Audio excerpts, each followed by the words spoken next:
Hi everyone, I'm very happy to be there, and next we will introduce our project and about the data challenge of Inspire Helsinki in 2019, and we developed a web-based Baltic Sea side recommendation system, and using this system we could get locations for fishing, swimming, diving, and boating. So next we will introduce the details. And as we can see that people have flocked to the seaside for different activities and relaxing for hundreds of years. And whether you like to swim, dive, sail, or swim, and the seaside has been a very popular place for people to spend the vacations. And the Baltic Sea is a very special place. It has very varying system from the beach weather in the summer to the ice roads in the winter. And so this area is very special, and it also contains different how to say that, just between the Ireland and Finland, there is very big areas with lots of Iceland, so is very different with other ocean. And in this case, considering the variety of conditions, it could be very difficult to find the best seaside sports for traveling. But we have the HELCOM data. It is very comprehensive data sets, and HELCOM connects and queries a wide data set to figure out the nature, conditions, activities on Baltic Sea. And based on this data set, we consider two stages. Because different people have different demand to spend their vacation on the seaside. For example, some people might need the clear water to dive, but some other would like to go the place suitable for fishing. So in that case, we need to consider different activities. But for the stage one, we focus on the forbidden areas, which means it contains some bad things in the water or around the water. For example, we have the data set for the marine litter. It contains the plastic distribution around the Baltic Sea. And also we have some eutrophication data set. It means that high value will more algae in the water. And also some dangerous medicines are leaching in the land or in the water. And for stage two, for example, if you want to go fishing, maybe you want to get more fish. So we need to consider where the fish is. And so we have the herring distribution in the Baltic Sea. And we also consider some perch and pike perch species distribution in the water.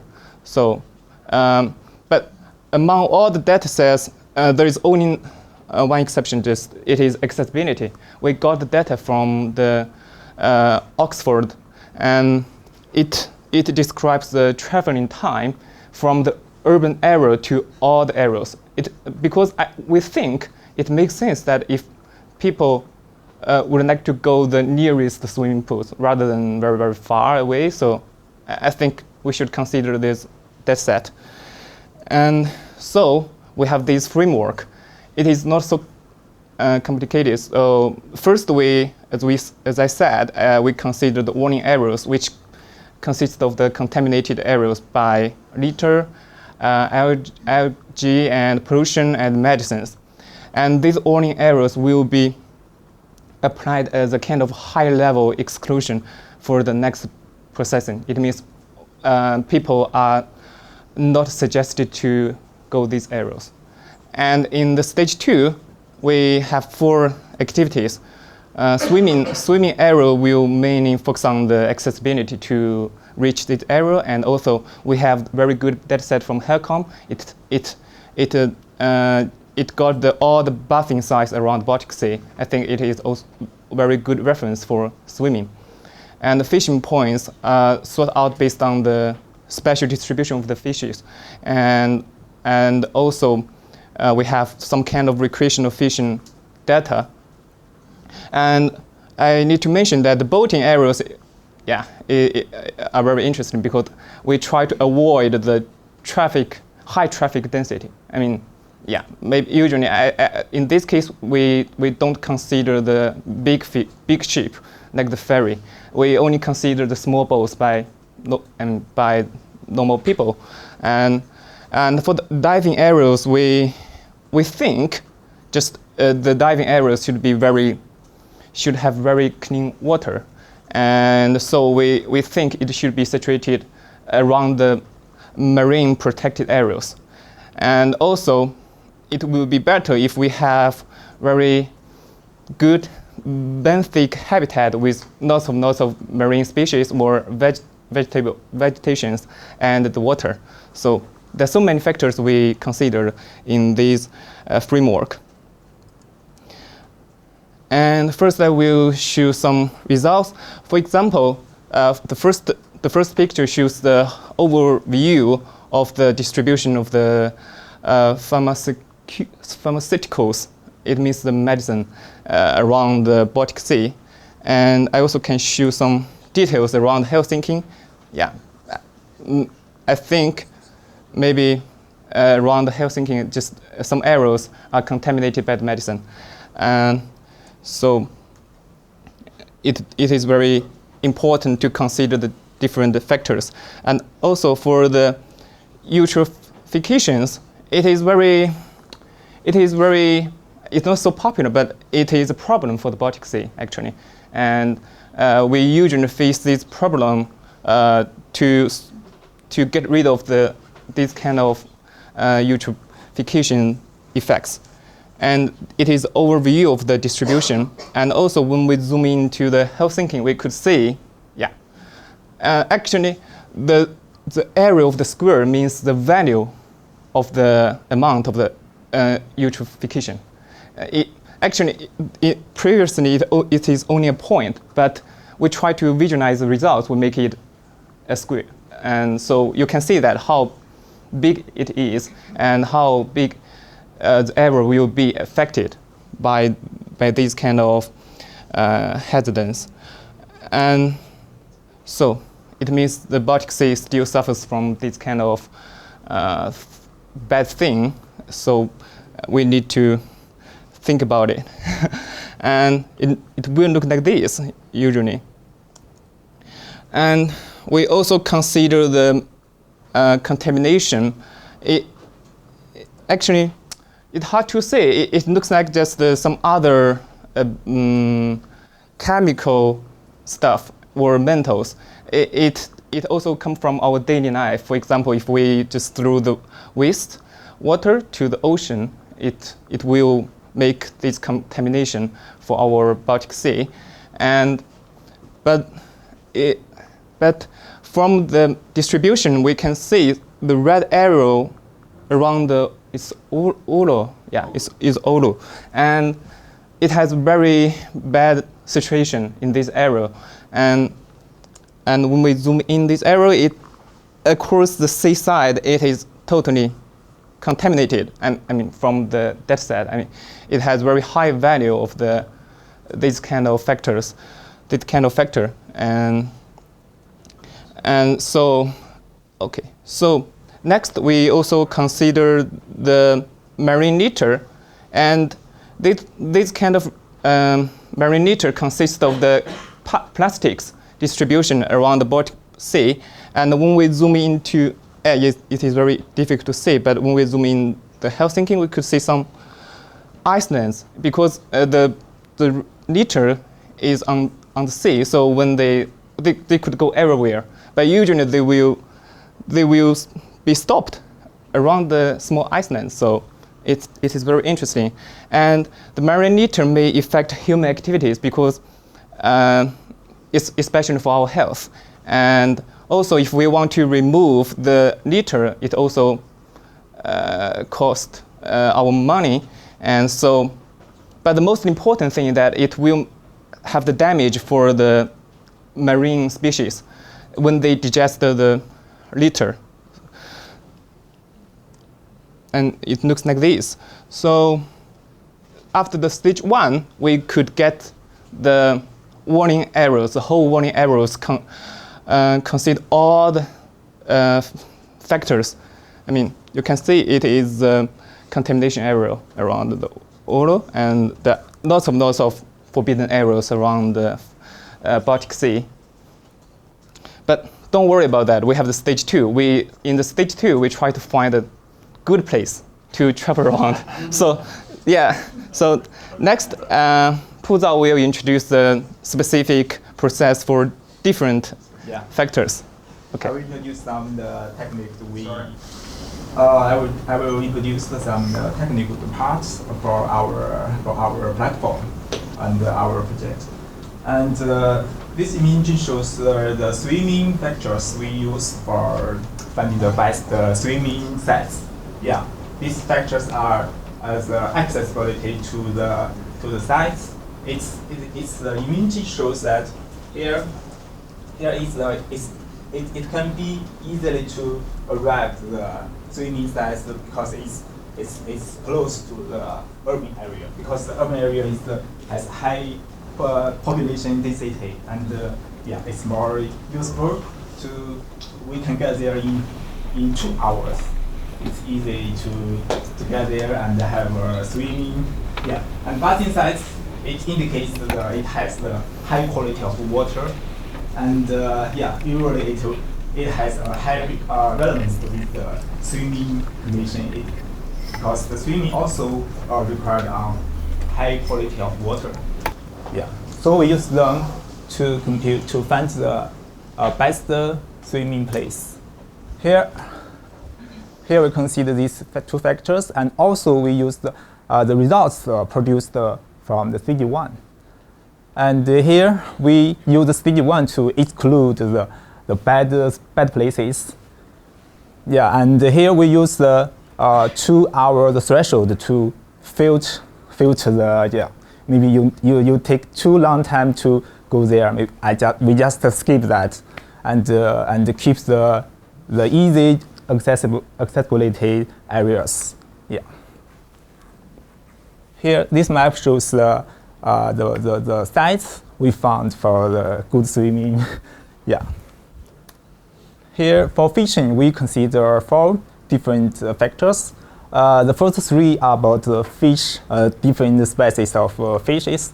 The herring abundance, it means the density of this kind of fish. And perch and pig perch, it's some sites for recruiting these 2 kinds of fish. Yeah, and the recreational fishing is the area around the coast, and it contains some values inside the polygon.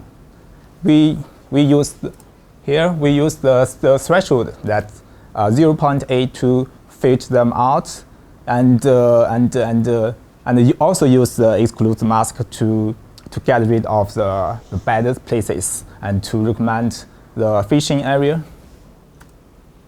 And for boating, we consider recreational boating and shipping traffic density.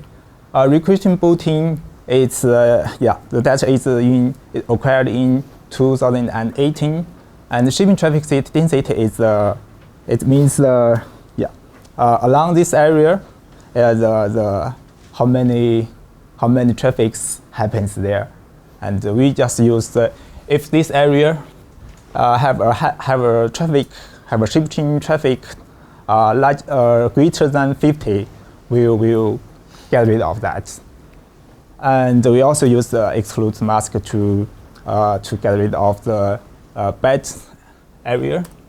And for diving, we use the basic habitat and Rostoria marina and marine protect area and the visibility of water, because if you want to dive into some seas, you have to see something across the water.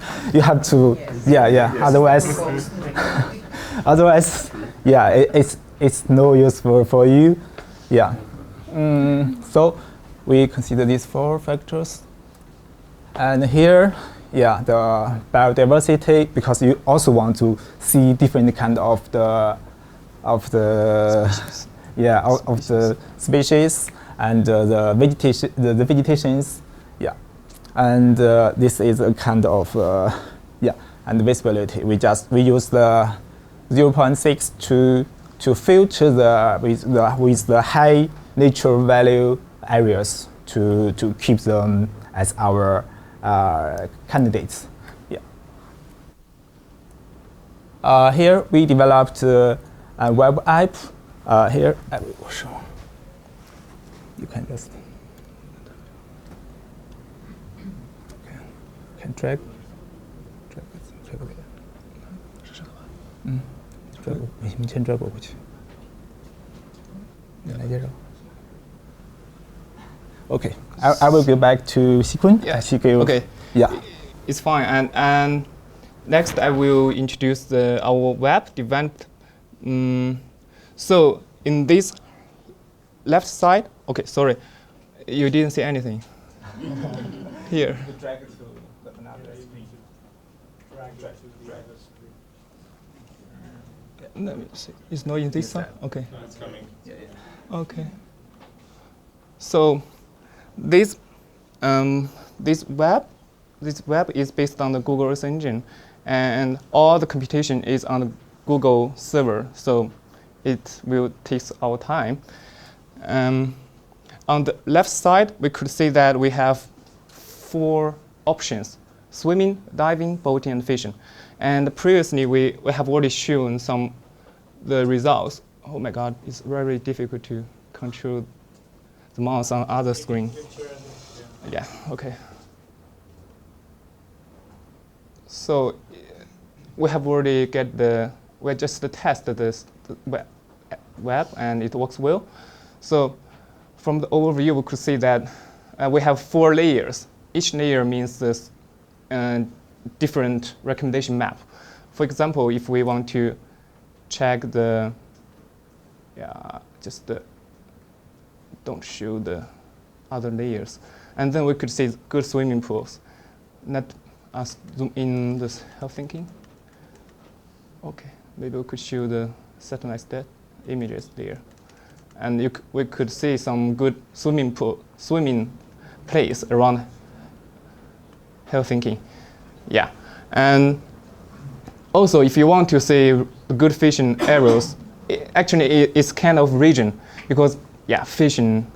Usually, if you want to go fishing, maybe you need a very big area rather than very specific points. So we get the good fishing areas around. Yeah, if we check Helsinki, you could see the good fishing areas. And then for diving, it looks a little bit strange, because it's also kind of region. So we can see that we choose the region across the coastal areas, and then we just get rid of all the bad things, but we also keep the good things. And in this case, we have very big region of diving. And maybe if we zoom in this area, I guess, in this area is very famous diving areas when I check. And we could see we could get the good diving areas around this area. And also for the boating, we also have some sites for boating. If we go there,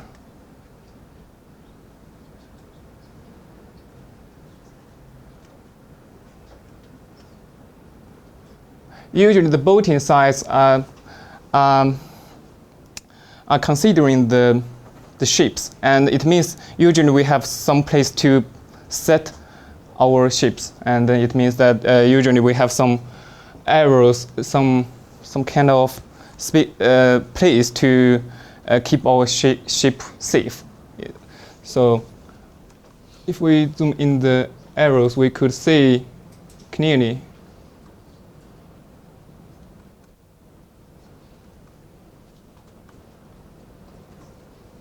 Okay. It takes some time.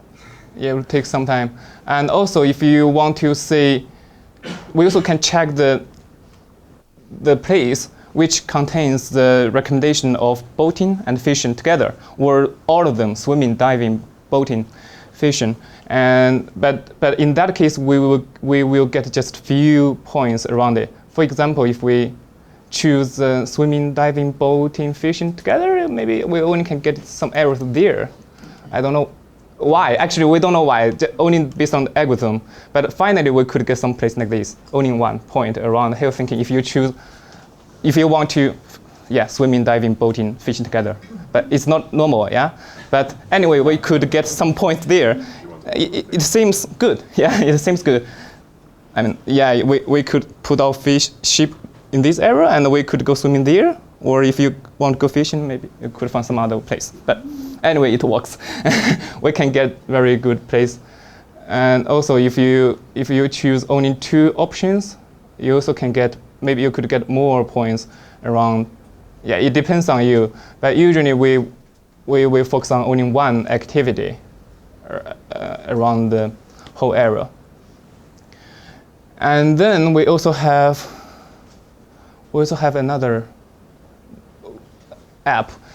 For this app, it's more simple. I mean, you could use this website to check on your mobile phone or your computer, and it connects all the recommendation place around the Baltic Sea. And we could zoom in.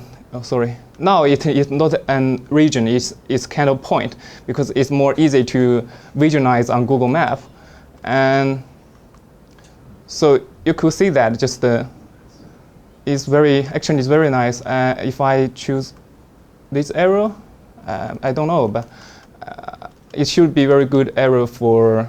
Let me check. Yeah, for swimming. So if you check this web or this app, and you could see the recommendation points just on your mobile phone if you want to go there, and just using our website to check. And for example, this place, it looks like very good for swimming, yeah? Yeah, it's around Helsinki. So, yeah, and also some arrows for boating and fishing. So, I think this could be the final visualization for our normal people. And if you want to see more complex results, you could use this website, and yeah, you could choose the combination of different activities. So, yeah.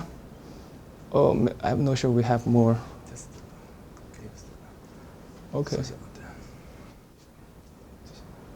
Okay, maybe, yeah, that's what we want to shoot. It is a good swimming points I just shoot. And if we choose multi-activities, we could see different layers. And if we choose 4 activities, we only can get, yeah, just a few points.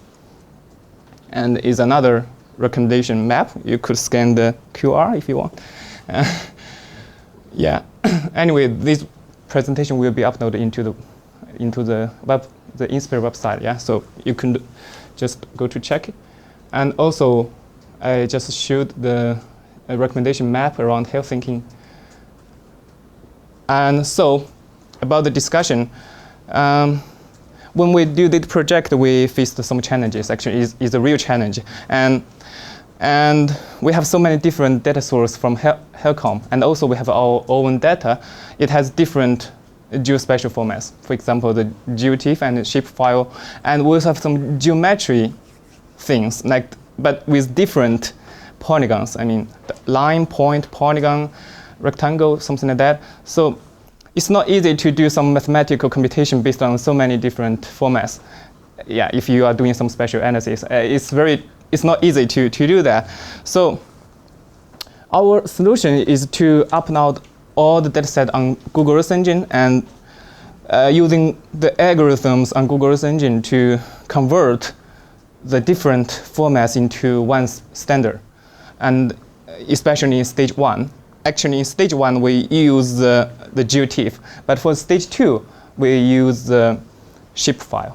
and shapefile means the feature connection. It means the points. So it's kind of tricky to do this project, and I think it would be great if we can get a standard format for the whole dataset. In that case, people would be happy to do the processing rather than to normalization for the dataset. It takes time actually when we check the dataset, and also, we have 2 different deployment website, and I think usually for me, I prefer to use Google Earth Engine app, but I mean most people would like to just to check the points. So I recommend you to use Google Maps, and it can be embedded into other website. And we have a kind of perspective to improve our project. Actually, it's not so. I mean, as you can see, our dataset is not the latest dataset. Some dataset is from 2015, 16. Yeah, we have some data from 2018. But now we try to use some datasets from the satellites, and such as Sentinel-2 or Sentinel-3. For example, Sentinel-2 is kind of optical satellites. We can get the images every week, just to cover all the Baltic Sea, and then we could see the change in the summer or in the winter. So it means in the winter, maybe our Google Maps can be updated based on the true color images in this area. So we could check our points every week, and then we could give the latest Google Maps for the people. It means it's updated every week automatically. So that will be perfect.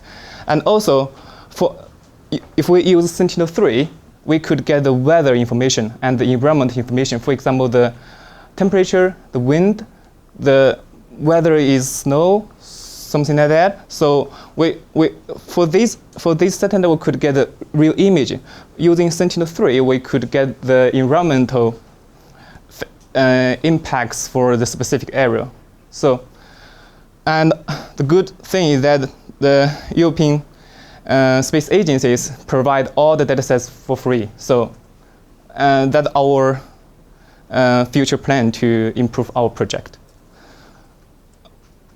And so I also want to say thanks to Helcom for provisioning the huge data set. And without the Helcom, we couldn't do anything for the Baltic Sea. And also we want to thank the National Land Survey of Finland, and also JRC, and they support us to be there. And also I want to say thank to Hannah. Hannah is here. And usually we just do some communication with Hannah, and it's a kind of annoying, but she's so nice. And also we want to thank the Google to provide the base map for the visualization. And if I have time, I also want to put the video again, because I'm not sure everyone has already have watched the video already. Okay, let me just wait. Okay, it's our final shoot. So yeah, it's a stage 1.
So now is the stage 2, our final results.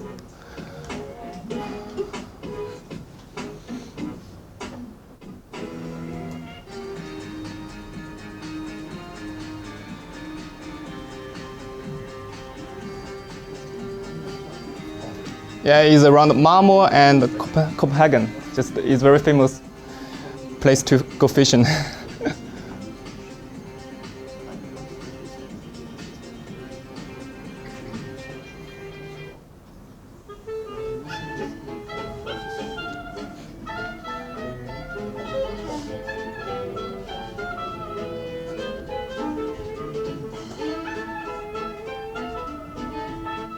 Okay. So yeah, it's very beautiful seaside, and we hope that everyone could protect our Baltic Sea in the future, and just maybe in the future we couldn't see any dangerous areas for the Baltic Sea. Okay, that's all. Thank you. Thank you.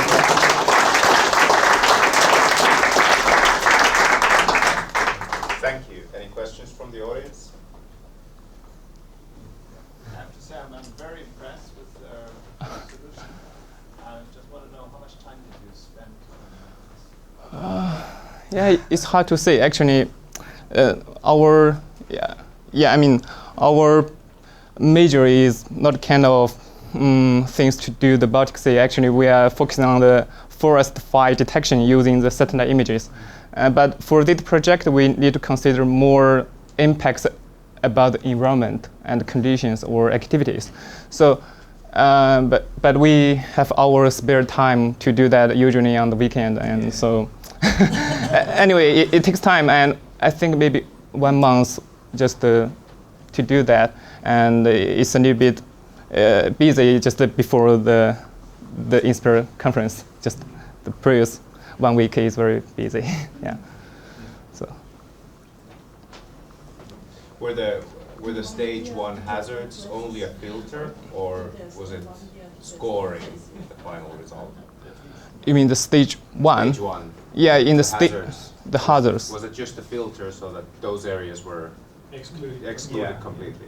And it's excluded based on the values. Actually, we also have some threshold for the hazards, because sometimes it's very low value. We think is acceptable, but it depends. But mostly we will exclude all the hazard areas, especially for the litter. We don't think litter. Yeah, I think people would not like to be around by the litter or other pollution. So we will think about it. But yeah. Go ahead. Okay. Have you made some Inspire data, for instance, for protected sites that are in Annex 1? Have you used Inspire data? Yeah.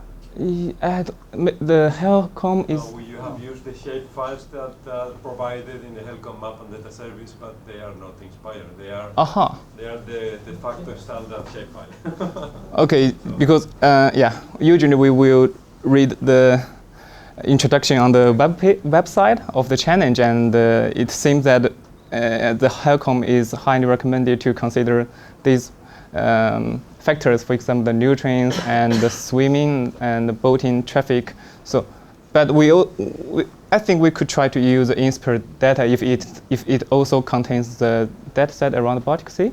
I think, yeah, that would be perfect. Helcom provides OGC WMS services. That's what Helcom provides. Yeah. Okay. But you haven't used any service. You have used only shapefiles, right? We download from Helcom. Yeah.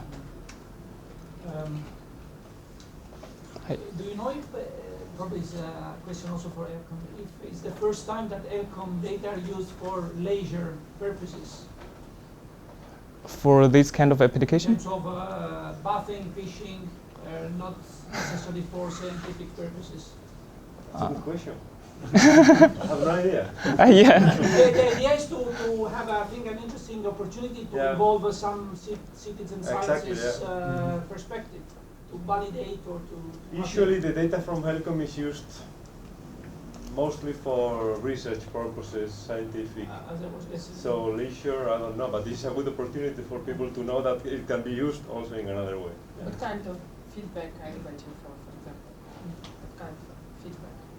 from the data. Yeah. Well, people are using it. If I coach some fish or not. Yeah, but Helcom data is not very much used for leisure. You know, it's more for research, more for investigating the state of the Baltic Sea. You know, all these, but not so much as you mentioned. This. That's why it's really attractive. Yeah, so this is kind of creative. Yeah. Yeah, I think it's a good suggestion if many people can use our Google Maps to check the points, and they also can give some feedback on Google Maps, and then we could confirm that it's a good place to swim. Yeah, it's good, and then we could update the points. We maybe have one quick question. Time for one quick question. Yeah, so first of all, well done. A lot has been done in a very short period of time. I was just wondering about the stage 1 data that you used. It seems to me that it's discrete in terms of source. So someone went there, measured, collected, and then in order to have a coverage of the whole coastline where people would go, you need to probably interpolate somehow to have a continuous fabric and then filter out the results. So I was wondering how that actually was dealt with in your project, and then a follow-up of that would be if the pixel size would have some influence from your point of view, because if the resolution, the spatial resolution of your data set is very low, you might end up in situations where you have in the same very pixel you would have area that is highly desired, highly appropriate for recreation, but then you will have also environmental issues. So what's your perspective on this? Yeah, it's a good question. I mean, when we do the stage 1, we have some problem because we only have the data for only points. So it's kind of tricky how to consider the points. For example, around Helsinki, there's very big value about the liter, very high value. So if we use a very big square to do this, you can see that it will mask all Helsinki. It means all Helsinki is around by the liter. But it doesn't make sense. But it's hard to do that. It's hard to consider this kind of value because if we only show a point, nobody will know the contamination area for these points. So I think maybe I don't think we need to do some just activities around the core of the Helsinki. I think is a kind of industry area, so it's not a good suggestion to do some activities there. But anyway, now we try to do this very simple processing for the points. But next, I think we could do some analysis just to make sure that we have a very good visualization for this value of the liter or medicines, just to cover the sea around the Helsinki, and it will be more acceptable for this. And so, what's your second question? Just That's it, yeah. Okay, it's okay. Thank you. Thank you. Okay, thank you very much. Okay, thank you.